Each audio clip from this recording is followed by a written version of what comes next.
It is Monday, January 26th, and you're watching the Sick Podcast. Trust the process. Folks, we have a great show in store for you today. And since it's Monday, it's going to be focused on the Montreal Canadiens. Today, we're going to be talking Alexander Zharovsky, a little David Reinbacher, maybe some Oliver Kapanen, and you know what? Everybody in Montreal is talking about goalies, so we'll do the same. A little later on, we're going to get to our mailbag questions and a whole lot more. It all starts right here, right now. Turn up your volume. Because you're about to listen to The Sick Podcast. Trust the process. The sickest NHL prospect podcast with Snake and Shayne. With the 5th overall selection in the 2024 NHL Draft, the Montreal Canadiens are proud to select Ivan Demidov. It's gonna be sick. That's right. Producer Shayne here, joined as always by my co-host Simon the Snake Boisvert. Snake, how are we feeling today? Snowed in again. Yeah, good time to stay home if you can. Yeah. Work remotely. If not, be careful, and please, hopefully most of you have listened to our PSAs back when it was the winter tire season, and we told you all to go to Point S to get your tires done. Hopefully you all did that, because it's bad. But hey, it's a good day to stay inside. It's a good day to watch Trust the Process. So we got a fun show planned for you. Snake, I want to start off by going somewhere where it's also pretty snowy. Okay, we're going to Russia for a second here. And I want to talk about Alexander Zharovsky. We've talked about him a lot on this show, but now, for some reason, there is a narrative being spread around social media. I don't know how it started, right? But essentially saying that the only reason why he's having such a productive season, and I mean such a productive season, like we're talking historic, okay? The only reason why is because he's in the worst division in the KHL. Now, look, we agree that the KHL has regressed in terms of talent a little bit. It's not as strong as it used to be. However, Alexander Zharovsky is on pace for the greatest 18-year-old season in league history. In league history, guys. He has 35 points in 41 games. The previous record belonged to Eli Tolvanen. And I say previous record because it's going to be broken. Okay, Eli Tolvanen had 36 points in 49 games. So Zharovsky needs one more point to tie that. All right, that's the greatest 18-year-old season. Let's go one step further. Ivan Demidov had the best 19-year-old season in KHL history. He had 49 points. Zharovsky might beat that this year. So, Snake, as you can tell, I have a bit of a problem with this narrative. Can we please make a bit of sense out of this and kind of put things into perspective that what he is doing is remarkable? Yes, it is. Look, every time a prospect does well, and I include myself in that, bunch of people, a lot of people try and nitpick. And that's normal because sometimes prospects are overhyped. Mm-hmm. And it gets a little bit annoying to hear about so-and-so who's going to be so great. And then a lot of them end up in the NHL and they're fine, but they don't become superstars. Yeah. So I think it's normal to look at, to try and talk ourselves out of it. Let's say that he's going to be great. Not to be disappointed, perhaps, or simply based on being annoyed about all the fuss. So I try to look at this very objectively. I love Alex Zharovsky, as you know. Yeah. I think he's going to be a star. Now, about what's happening in the KHL. Yes, the KHL has become, is not as good as it was a few years ago. I do agree. I do agree that the division he plays in is not the best. I don't deny all this, but he's still the leading scorer on his team at age 18. So if he were the fifth or sixth best scorer and everybody else had like 50, 55, 60 points, but you can say, okay, he's just surfing on that wave. Mm-hmm. But he's not surfing on any wave. The second thing you have to do is when you analyze a player, points are important. Of course they are. But when you analyze a player who plays in a lower caliber league than the NHL, which is basically every league in the world except the NHL, you have to look at how they do it. So it's not really the end result, which is the points, but it's how does he get his points. Mm-hmm. So is he the type of player who makes plays that will be translatable, that will translate well in the NHL? And this is the important thing.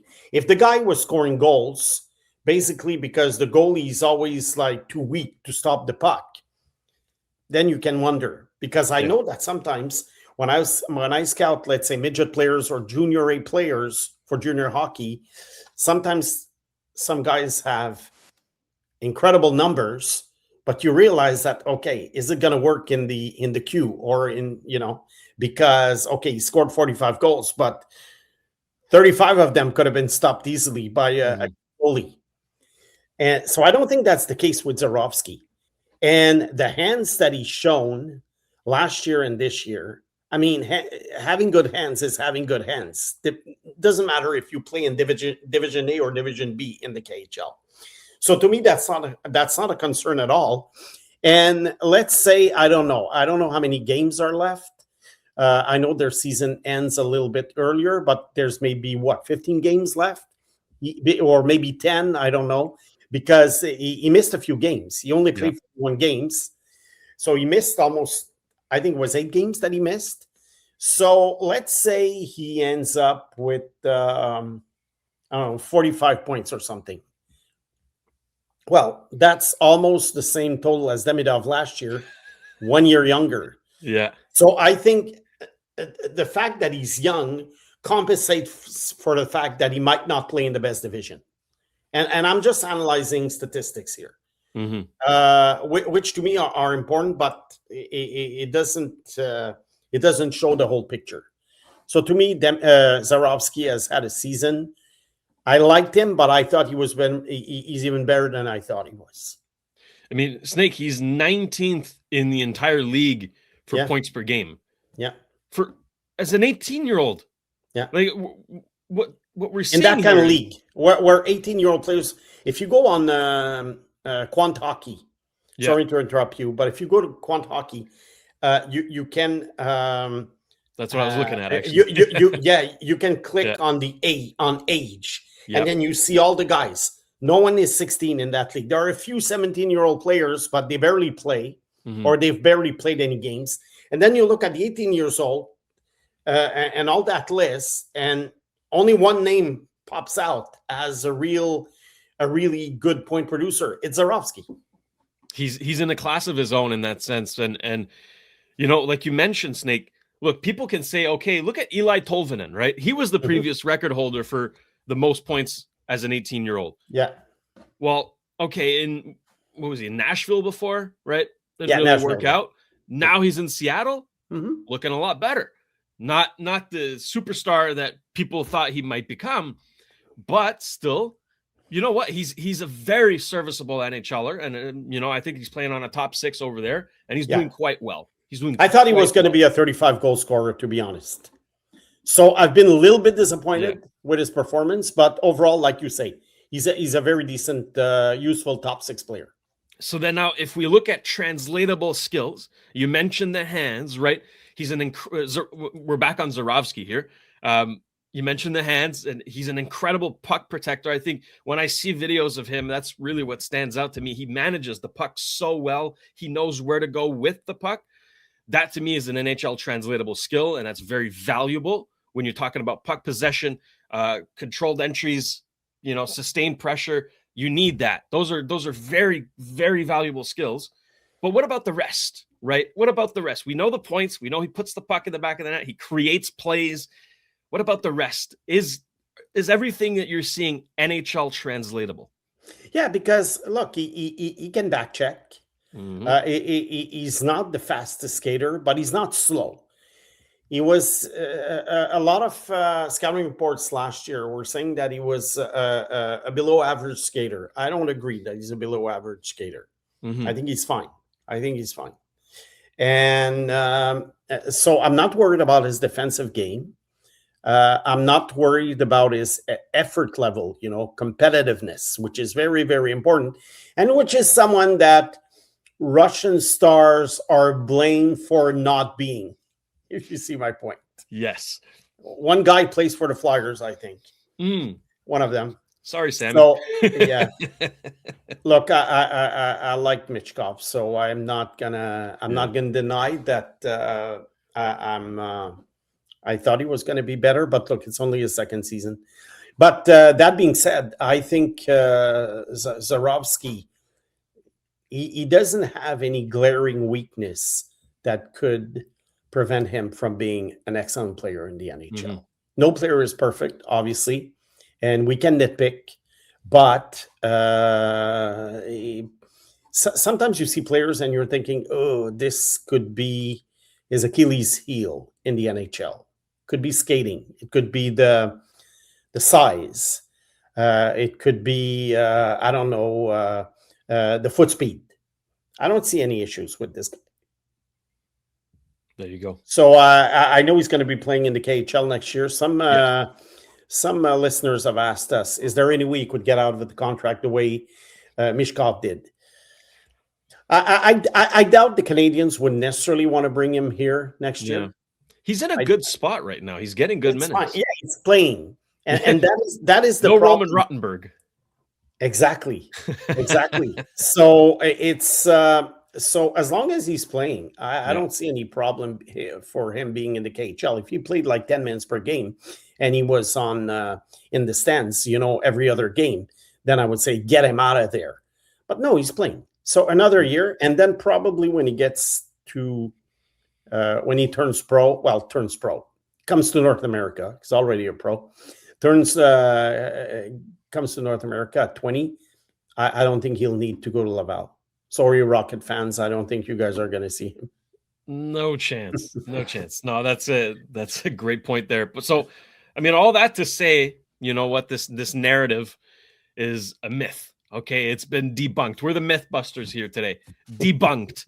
Okay, it's a bullshit. We'll say it like it is. People are trying to. I understand. Okay, the mindset of trying to rationalize and not get too overexcited. Yeah, I do it too. You are allowed to be excited about this player. You are allowed to. Okay, he's doing everything, and it's a big enough sample size to be to judge. Like, okay, if he got off to a really hot stretch to start the season, let's say he's got 11 points in 10 games to start the season. We're like, oh wow, okay, he's the next one, and then he dies off. Well, yeah, there you go.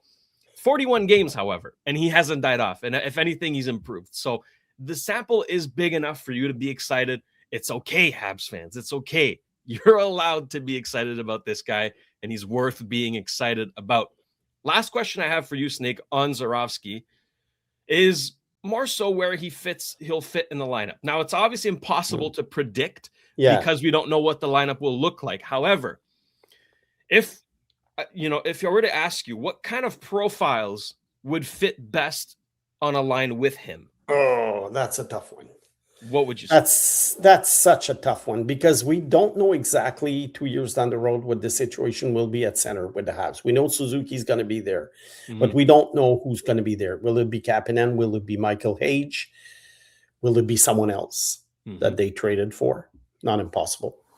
So it's very, very hard to predict who he's going to be playing with. But I think with his skill set, I know chemistry is something that you can't explain.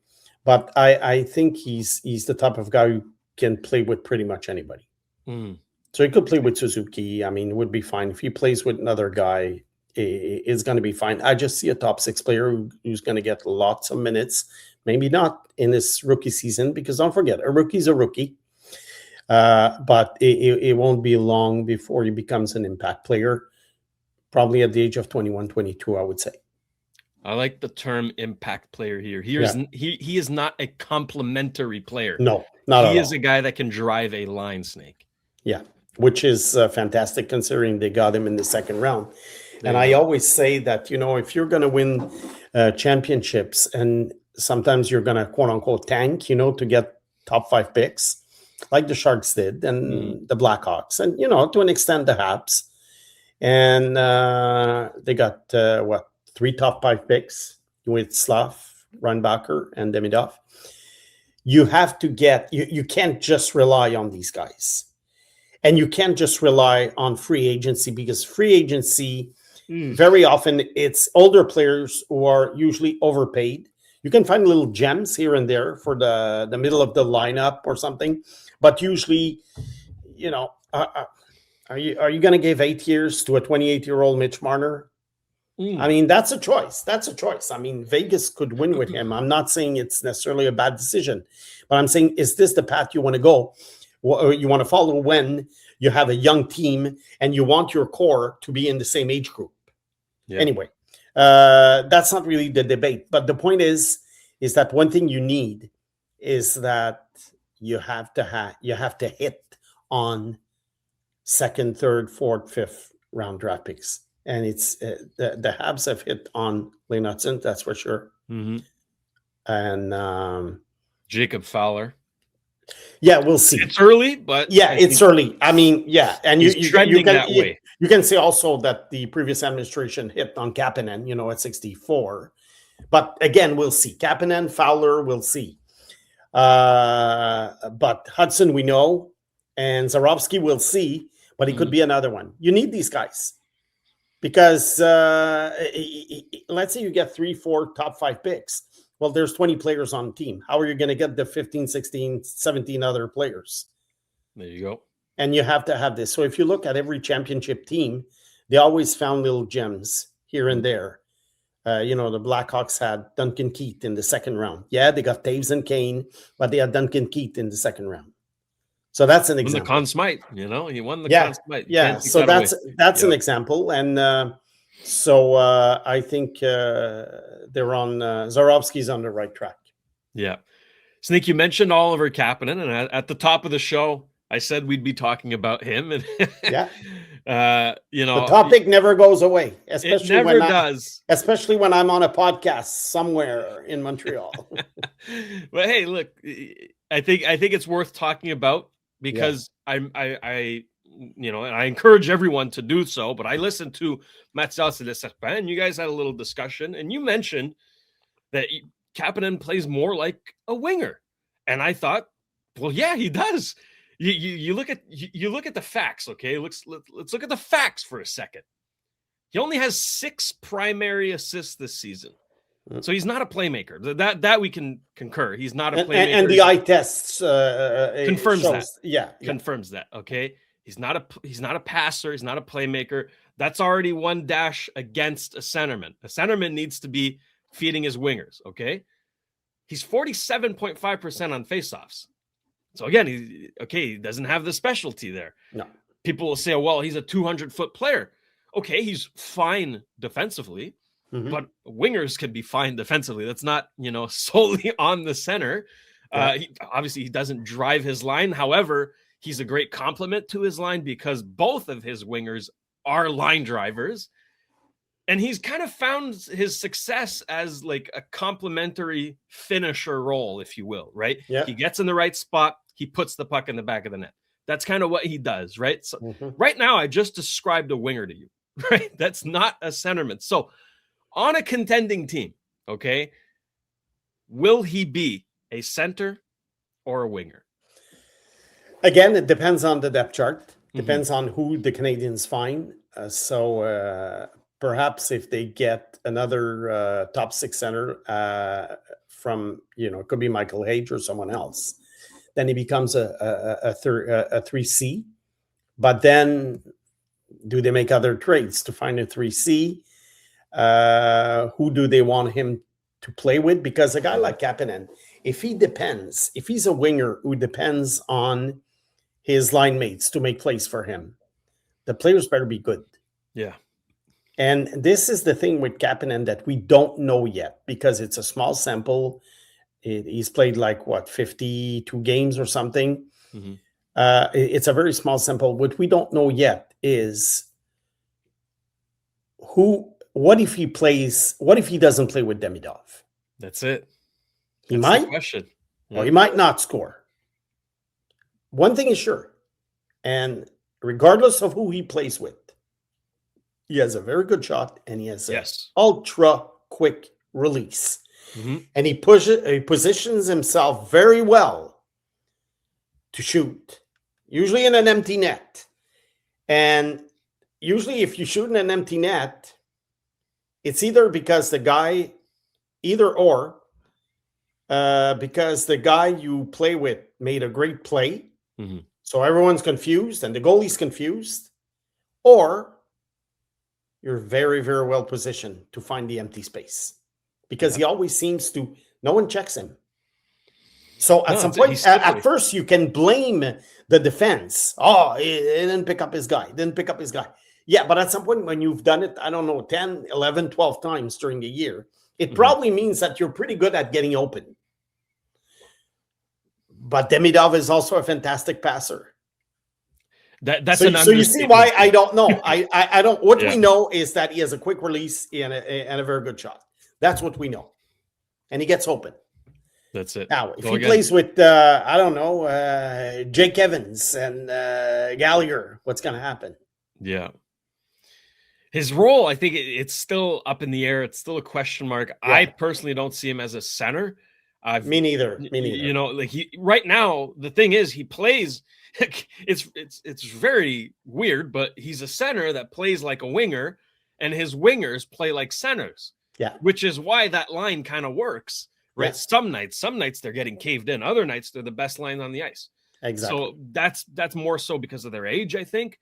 But down the road, I mean, that second line, you know, it's going to need a center that plays like a center, right? And it's a very young line when you think about it. 20, 21, 22. That's crazy. Yeah. That's crazy. Two of them are rookies. Slav is on his fourth year, but again, he's the second youngest one on the line. But anyways, once the team gets more centers and more players within the lineup, and Michael Hage and potentially trades, you have to believe that Kapanen's going to come down the lineup. And then once he does, that's when we're going to have the answer to our question, Snake. What can he do without Demidov? Can he still be that guy that gets open, that finishes those nice plays? And does he still need a playmaker with him to succeed? There's a lot of question marks left around him. Now the question, because you always wonder where is his optimal spot? Mm-hmm. Because there are some guys, if you put them in a great situation, they're going to score a lot, and if you don't, they're not going to score. There are other players. Let's say player B might not be as good as player A if he gets if he plays if he has plays in a favorable spot in the lineup. Mm-hmm. But he can be better if you put him than player A if you put him on the third line. Do you see what I mean? Like, let's say I'll give you a mathematical example, just very, very basic math. Kapanen plays with Demidov on the second line. He scores 25 goals a year. Okay. Mm-hmm. Player B on the third line will score 15. Then you switch around the players. Mm-hmm. Kapanen goes on the third line. He scores 3 goals. But then the other guy who comes up on second line still scores 15 goals. Yeah. Well, you might as well keep Kapanen with Demidov. Exactly. Yeah. I know it's a very basic, simple example. I mean, hockey's much more complex than that. But it's just an example to show that you don't know with that type of player. And I know that every player will be, if you put Caulfield on a fourth line, he might not get 40 goals. But that's not the point. I mean, you know what you have in certain players, and some players you don't really know what you have. And Kapanen, so far, I think it's an incomplete grade that you can give this player. Yeah, it's an incomplete grade, and I don't know if let's say my expectations. Okay, let's say I'm trying to. Let's say I'm having expectations on every young player for the Habs.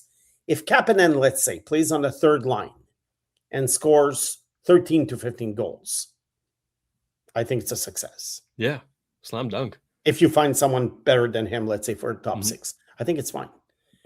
If he scores 13 to 15 goals on the third line, you have a great third line player on a very good team. Yeah. So that would be my expectations for him.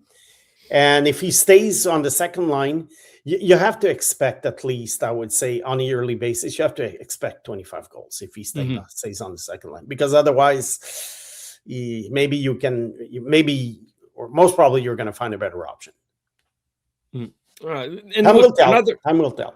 Exactly. Right now, it's still too early to make any judgments. However, we can raise questions, and that's what we're doing here.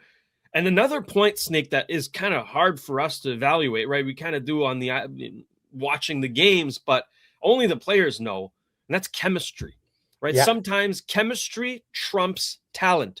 You can have two players, okay, and like you mentioned, player A might not be as good as player B, but player A has more chemistry with Ivan Demidov, let's say. So that in that case, you keep them together. That's one thing that we'll also get answers to down the road. For now, it appears, I mean, Demidov and Kapanen have played together all season long. Like, they have not left each other's side. So I guess there's some chemistry established there. Will it last? Is that what the plans are? Time will tell. However, there are still too many questions, and I say that because I've seen a lot of people say you can't trade Kapanen. Kapanen is a lock. You cannot trade him. Whoa. Whoa. If you could trade Kapanen for an upgrade, you do so. That is, like, I don't know if I'm exaggerating here, but, like, I don't know what world we live in here. You don't trade Kapanen? I just said there's way too many question marks still around this player. And he's having an exceptional rookie season here. 16 goals is nothing to scoff at. So maybe you could actually capitalize on his value right now and get an upgrade. I wouldn't be too quick to say don't trade him. Trust Kent Hughes. Trust what he's doing. If there's a deal in place that can get you a massive upgrade and he's a part of that deal, I'm all for it. There's too many question marks. But again, I think there is a future for him on this team down the road. Just we don't know what that future might look like. Well, I think fans get attached to players, and that's normal. So whenever and fans only want to trade players that are on the downhill of their career or prospects who are disappointing. That's not asset management. This is not gonna happen. Look, I don't think they made a good trade by doing this, but the Colorado Avalanche a few years ago had Cale Makar, Devin Taves, Sam Girard, and they figured, okay, do we really need Bowen Byram? Of course, you always need a Bowen Byram on your team, but they had trouble finding a second line center. And they traded him to Buffalo for Casey Middlestat. Middlestat is not bad in Boston this year, but I can't say that in Colorado it was great. In Buffalo, it was very, very. He had kind of a roller coaster career. I'm not a fan of Casey Middlestat, but that's not really the point. The point is that Colorado had to give up Bowen Byron to get a 2C. So. Ask any Avalanche fan at the time, they probably would have said, you can't trade Byron. Yeah, but we need a 2C. Oh, well, just trade so-and-so who plays in the American Hockey League, plus a second-round pick and a third-round pick. We're going to get this guy. Works. Yeah, that's not how it works. So obviously, if the Habs are going to get an impact player, or a young impact player, you're going to have to give up something. And could be anybody on this lineup. Well, I mean, we've discussed untouchable players. I think more or less some player. Nick Suzuki is not going to be traded, if you see my point. But what I mean is that sometimes these complementary players can be used in a trade to have an upgrade at another position. Exactly. The important thing is that when you trade a player like this, you don't want to create a hole somewhere else.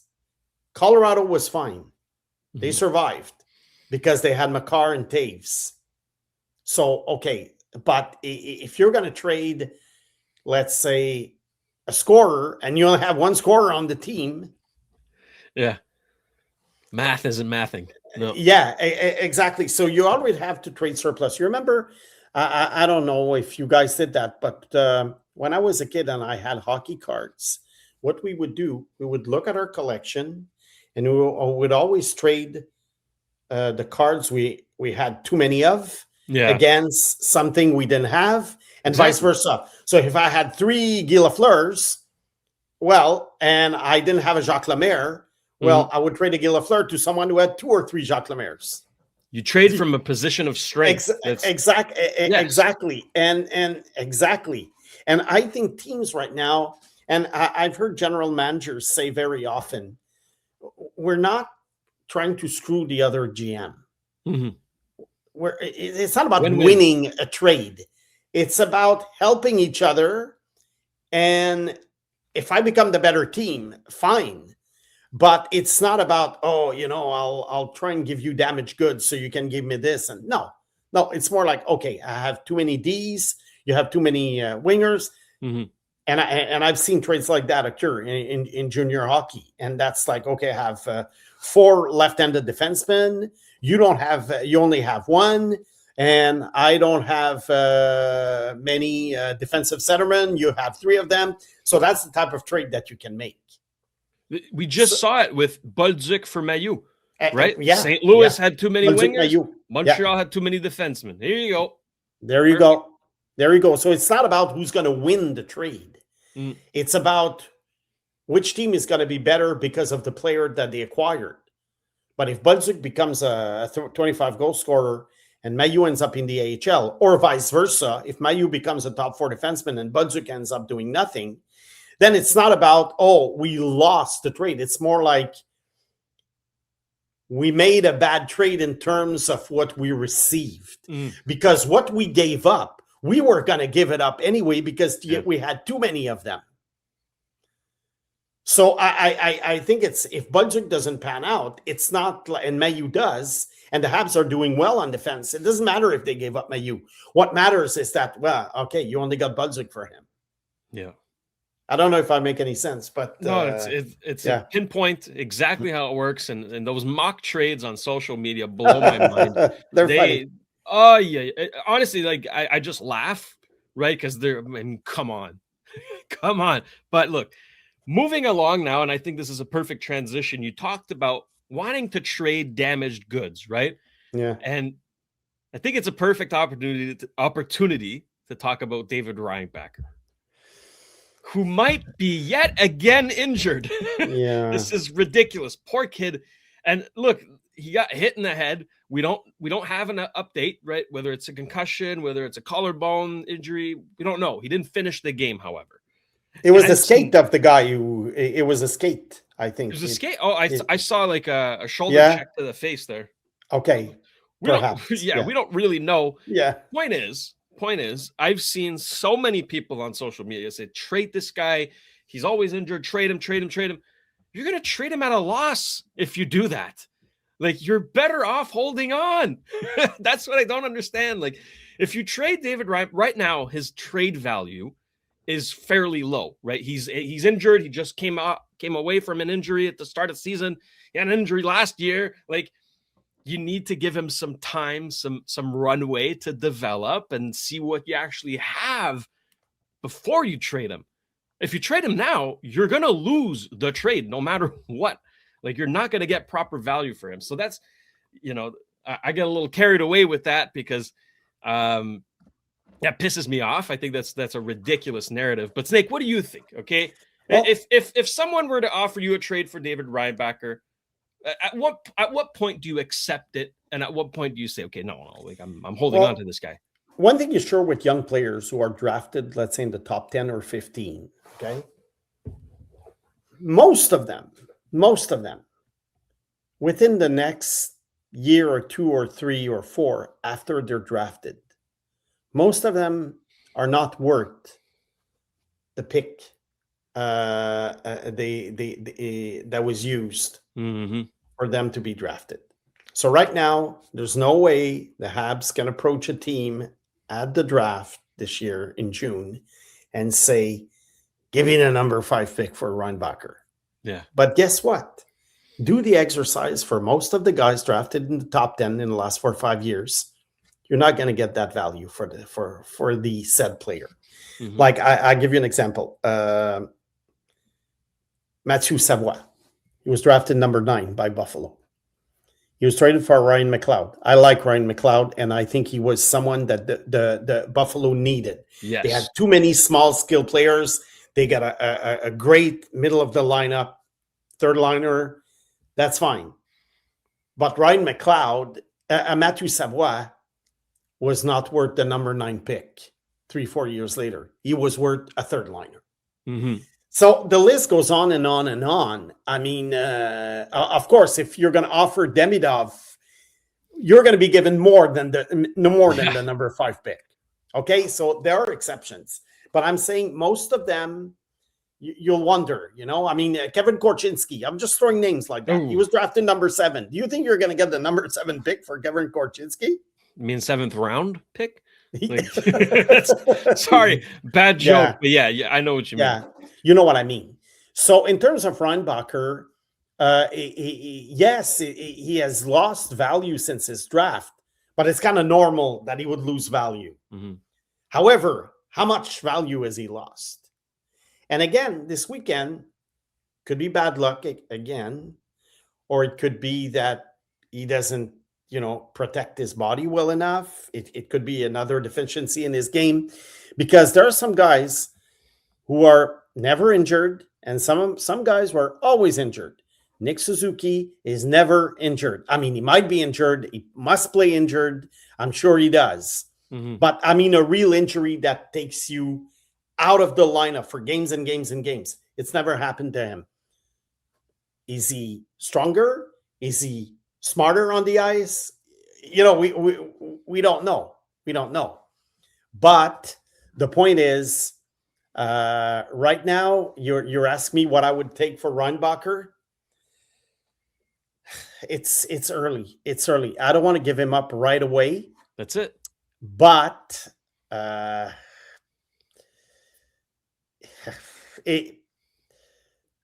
don't think I would take anything less than a top 12 pick, let's say, mm-hmm. to do a kind of a reset, reboot.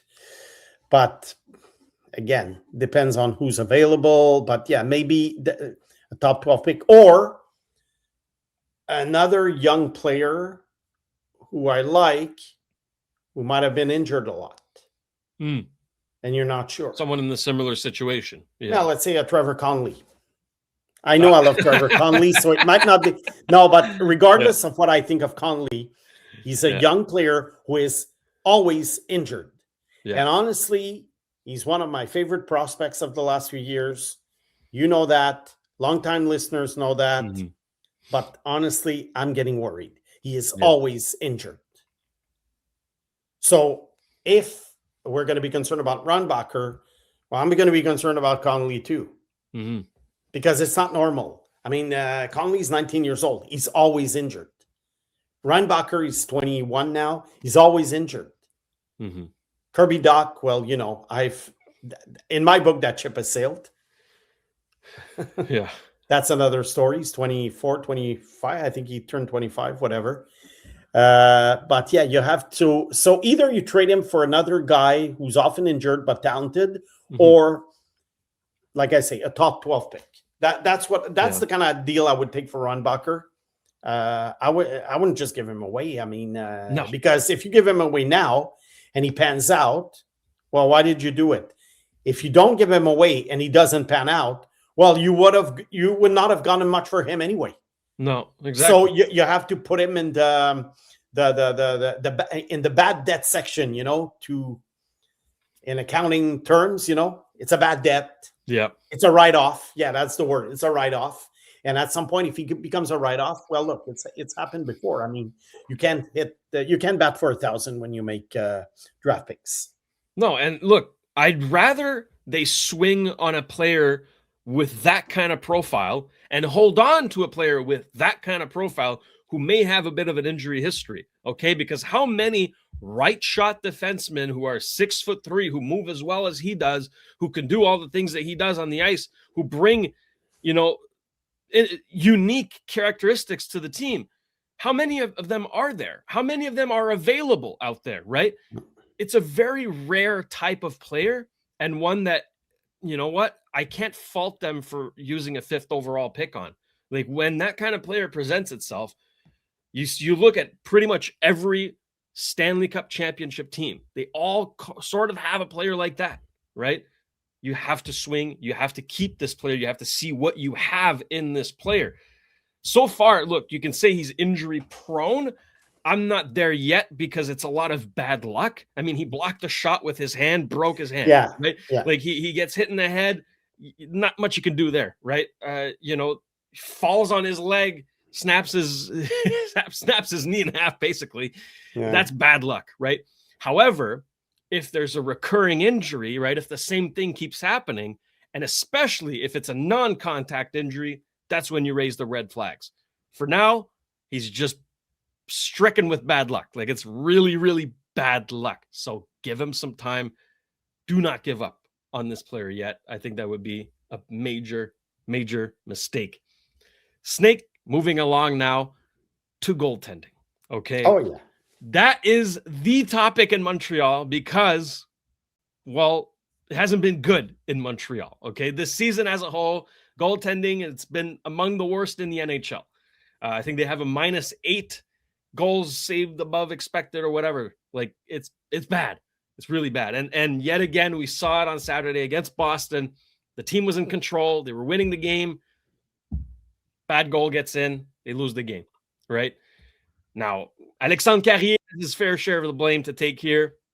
Was soft on the coverage on Fraser Minton. Took a really bad penalty right away. But again, a lot of criticism goes to Montembeault's way because the numbers are not good and they are not good. So now we take a look from a young player approach, okay, because that's what we do. We look at prospects and young players. You have Jacob Fowler, who's on the team. He's been up and down, hit or miss, right? But he's won a lot of games. You have Jacob Fowler in the system, back to Laval now. Do you bring him back? What do you do? Do you make a trade? What do you do? Is this worth making a trade right now? Because, I mean, you don't know which goalies are available on the market, how much it's going to cost you. Oh, Snake, I mean, the questions keep flowing out of me. What do you do with the goalies? Yeah, it's very hard. It's very hard with goalies because, even Connor Hellebuck, a Vezina Trophy winner, wasn't very good in the playoffs recently. Mm-hmm. So, of course, here and there, you're going to have a Carey Price, a Vasilevsky, but those players are not a dime a dozen. Most goalies are streaky, or they're going to be good one year, then they're not going to be bad the next year. Look at the Bobrovsky at some point. He was written off. I mean, the Florida Panthers drafted Spencer Knight and were ready to give him the net. Yep. And then Bobrovsky comes back in his late 30s and he wins 2 Stanley Cups. So goalies are very, very hard to predict. You have to go with the hot hand. But as long as you have guys who can have a hot hand sometimes. And some guys have proven that over the years, they're not going to be star goalies or not even reliable goalies. Last year, Mackenzie Blackwood was available for a 2nd-round pick. Mm-hmm. Yeah, I thought Colorado did very well. Why was he available? Because the San Jose Sharks were tanking, A, and B, they had gotten Askarov, and they needed to clear up the net for him. Mm-hmm. And Askarov this year is the #1 goalie. So here and there, you're going to have opportunities like that to find an experienced goalie who has a proven track record and is not going to cost too much, because most of the time goalies, they don't cost that much. And it's kind of like contradictory, because when you think about it, every team is looking for a good goalie, but when they come on the trade market, they're not worth that much when you think about it. No one's going to trade a top 5 pick and a top prospect for a goalie. So it's kind of weird. And the reason why teams are wary of doing this is because you don't know what you're going to get. That's it. Look, Ottawa signs Linus Ullmark. They thought they had solved their problem because they had problems in net for many years. Yeah. No, they haven't solved it. No. So, maybe, I don't know what I would do this year. Look, it's not a crucial year for the Habs. Obviously, they want to make the playoffs. And I think they still have very good odds of making the playoffs. But the schedule is getting tougher and tougher. 5 games, I think, before the Olympic break. They can't lose all 5, that's for sure. And also, you don't want to discourage the team. Bad goaltending has that effect on a team that, okay, we work hard, we score goals. You know, if you're going to score 3-4 goals per game, you expect to win. Mm-hmm. And then, you know, the goalie gives up a couple of bad goals, and you're thinking, ugh. You know, it's like in baseball, a pitcher that, you know, you're going to make some great defensive plays, you're going to hit, but your pitchers are giving up bases on balls like crazy. Yeah. This is discouraging. So I don't know if there's any goalie that's going to be available. I don't know if, you know, what if a goalie's good now and they have trade for him and then he stinks? It craps the bed, exactly. Yeah. So I don't have the answer, but the thing is about Jacob Fowler, should he be called up again? Look, if Montembeault and Dobesch can do the job, yes, you do, because you know what? You have nothing to lose. And I know Fowler wasn't perfect, but I don't think it was bad. I don't think it was bad either. The team only has 1 shutout this season. 1, and it's from him. Yeah. So, I mean, it's crazy to think about. But they have nothing to lose. They have nothing to lose. Look, the Sharks are playing Askarov this year. Yeah. And Askarov, you know, of course, he's a couple of years older than Fowler. But still, you know, they're in the hunt for the playoffs. They're a rebuilding team. And they're like, okay, let's go with Askarov. They traded Blackwood last year. So if the Habs are gonna you know, if the Habs want to keep developing the kid and everything, just play Fowler. I don't think it's going to break his. I don't think he's going to lose his self-confidence if he's not. Look, a lot of goalies, when they arrive in the NHL, they're not that great. But then over the years, after a couple of years, 3 years, then they find their groove. And it's always been the case for rookie goalies. Look, Carey Price at first, he was not the Carey Price that we knew in the 2010s. And people wanted to keep Halak over him. Yeah, and not only that, Halak started the playoffs. Yeah. Why the heck did Halak start the playoffs if Price was that good at that time? Well, there was a reason for it. But then, you know, Halak was traded, Price started playing, and at some point he became the best goalie in the NHL. Yeah. But the Habs at the time, you know, they brought him, they brought Price very early in the process. If you go back 40 years, they brought in Patrick Roy at age 20. And Patrick Roy at age 20, honestly, he did not have a good regular season. He was lights out in the playoffs, and they won the Stanley Cup, a very surprising Stanley Cup. Okay, for younger fans, let's just say that no one thought the Habs could win the Cup. Most of them thought they were going to be eliminated in the first round by the Boston Bruins. And because that year they had 3 goalies, like this year, they had 3 goalies, and Roy played most of the games, but he's not that good. And they decided to go with him in the playoffs, and the rest, as they say, is history. Yeah, we know what happened. Not saying the Habs are going to win the Cup with Fowler this year. That's not what I'm saying. But it's a valid point. Yeah. At some point you have to you have to dare doing these things because with Montembeault it's really not working. Look, the team is 4th in the NHL this season for goals for. Yeah. Like they are scoring a ton of goals. Yeah. And they are 5th for goals allowed. So they're allowing a ton of goals. So listen, they're high event games. That's if you good. Want to go on Betway and you see a Habs game, bet the over. That's a pretty easy one. Bet the over. But that's why I think a lot of people are frustrated because you're getting the offense, yet you're still not able to protect your leads and definitely not protect your leads. They're one of the worst teams in the league in terms of protecting leads. But That's I think the frustrating part. I mean, if you're losing games 3-1, then you're like, okay, well, you know what? There needs to be a little more offense, right? But you're losing games 6-5, right? So you're scoring 5 goals, but you're getting 6. So I think that's where a lot of the frustration comes from. A lot of people are like, okay, we need to make moves. Something needs to happen in that. They're also good at coming back from behind. That's true, but again, that's with the It's offense, a high right? event. Everything is high event. Yeah. It's very rare that you're going to watch a Habs game and it's going to be boring and you pretty much know the outcome of the game after like a period and a half. It's very rare. Okay, that's a routine win or that's a routine loss. Okay, they're losing 4-1, blah, blah, blah. Or they're winning 4-1. It's always like high event. So look, for people paying for, buying tickets at the Bell Center, they have their money's worth this year. That's for sure. If you're not too hooked on the fact that the Canadiens have to win the game, if you just go there for the show, you're gonna be entertained. Absolutely. Well, I think it's time to move along now, and it's a perfect opportunity for me to tell everybody about our amazing partners at the Sick Podcast. I want to start off with a big shout out to our friends at Cheapest T-Shirts. If you're looking for the cheapest prices on wholesale apparel in Canada, you will find them at cheapesttshirts.ca. They're proudly Canadian and trusted by thousands of customers from coast to coast. They deliver unbeatable value every single day. You'll always get the cheapest prices, plus same-day shipping and even next-day delivery, so your order arrives fast. They have over 1,000 products and more than 36 trusted brands like Gildan, Jerseys, American Apparel, M&O, and Comfort Colors. The selection is unmatched.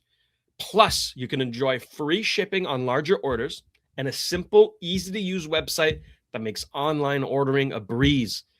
Get the cheapest deals today at cheapesttshirts.ca. And big shout out, of course, to our friends at Betway. Just mentioned, if you're feeling like you want to put some money on some games, go over on the Habs just about every game. Listen, you don't select the bus with Betway, and you can get a deposit matchup bonus up to $300 on your first deposit. You can scan the QR code on the screen, or you can click on the link in the details section to create an account and redeem your welcome offer.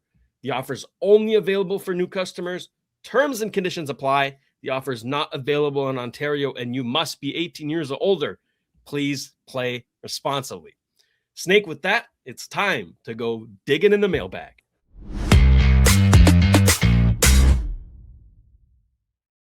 We have 2 great questions in store today, and the first one comes from Mr. Venom saying, so you're saying you wouldn't give up some high-level prospects for a guy like a Draisaitl, Marner, or Rantanen, etc. Not that they're available per se, but I think the team is too young with still too many young players waiting in the wings. I think getting a seasoned vet that is still playing at a high level is invaluable, especially guys that have gone through the playoff ringer. Great point at the end there with playoff experience, because obviously the team being so young doesn't have a ton of playoff experience. Now, this kind of goes in theme with what we've been talking about, Snake, trading young players for immediate improvement. How do you respond to Mr. Venom's question? I think it always depends on the contract of the player. Is he going to be a rental player? Does he have like term left, like 8 years or 7 years, or does he have only 2-3 years? Which prospects do you trade also? I know prospects usually in general don't pan out. So there's one theory that says, okay, just trade the prospect. There's a good chance that the player you're getting is going to be better than that prospect. Yeah, that's a very valid point. But the thing is, do you really want to give up a high-end prospect, a Hage or a Zharovsky, let's say, for a guy like Rantanen, and then you have to give him $12 million a year when he's pushing 30? I don't think so. But what you can do, however, is that you can give up a prospect for a player who's closer to the age group of your core. And I think in a way, that's what the Habs did last year with Noah Dobson. Exactly. They gave up the 17th overall pick for a 25-year-old player that they signed for 8 years afterwards. I think this is the kind of trade. I think this is kind of a compromise between what Mr. Venom is saying and what I think should not be done. So trading away the 17th pick overall for a 25-year-old player is like giving up a prospect for a seasoned veteran. So that's the type of trade I would make. Do I really want to go for the 29-year-old who's owed $12 million, who wants a $12 million contract for 7-8 years? Not really. Not really. Dallas was in a very, very different position when they did it. Dallas has a mature team that basically is going for cups in the next 2-3 years. It's almost cup or bust for them. Because then afterwards, a lot of players are going to go downhill and they're going to have to retool. The Habs, yes, I agree. I'm not against the idea of giving up picks, but not for a 30-year-old player. No, that's it. Timing is everything. Yeah. Timing is everything. That's a great answer there. Let's get to our second question here. This one coming from SRAD or Shrad, I don't know. Because the Habs are playing the Bruins this week, and this game has passed, I would love Simon to revisit his picks from the 2015 Bruins first round. That's right. 3 back-to-back picks. Yeah. I think those are the players you would have taken. Snake, well, or is this I'm going to tell you the story because obviously our listener probably was following me on Twitter at the time. That's a long, long time ago. The Bruins had the 13th, 14th, and 15th pick. It's very rare that teams will have 3 picks in a row. It hadn't happened in a while. And at the time, it was a very, very deep draft. And some players somehow were falling. Matthew Barzal being one of them. So I remember before the sequence, the hat trick that Boston was going to get, I made my picks on Twitter. And I said, if I'm Boston, I take Barzal, Connor, and Besser. They ended up taking none of them. The only one of the 3 who's had a career is Jake DeBrusk. That's it. And he's not even there anymore. And they had Zach Stanishin, I think. And Jacob Zboril. That's right. Defenseman. and you know what? There's so many players. They didn't take Thomas Chabot. They passed on Joel Eriksson-Ek. The list goes on and on. Imagine that I name. And I think had the Boston Bruins taken those 3 players, I don't know, with the core that they had with Pasternak and Krejci and Marchand, maybe they would have won another cup. So that's the story. So cheers to the listener who's been following me for years. Look, I've made a lot of bad calls at the draft, but I think that was one of my best. That was pretty good. 11 years later, looks legit. No, the Bruins, if ever you want to piss off a Bruins fan, just bring up that draft. That's that's a kick in the teeth right there. That's it, Snake. That's it for us today. We'll be back again on Thursday, and we'll be taking another one of your recommendations. Snake has already selected it. It's going to be a good show. You want to stay tuned for that. Who knows? It just might be yours. And keep sending in your questions. We take mailbag questions every single show, and the questions are so good. They're so good. So please, for us, we love reading them. Keep sending them, and we'll answer a few every single show. Snake, anything else to add before we get out of here? Nope. I'll see you guys on Thursday. Fantastic. Well, stay safe out there for anybody driving. And we look forward to talking to you all again on Thursday. For Simon the Snake Boisvert, I'm producer Shayne. This has been another edition of the Sick Podcast. Trust the process. We'll see you Thursday. And that's a wrap. Hope you don't miss us too much until next time. Follow the Sick Podcast, Trust the Process on YouTube. Instagram, Facebook, Google Play, and Apple Podcasts.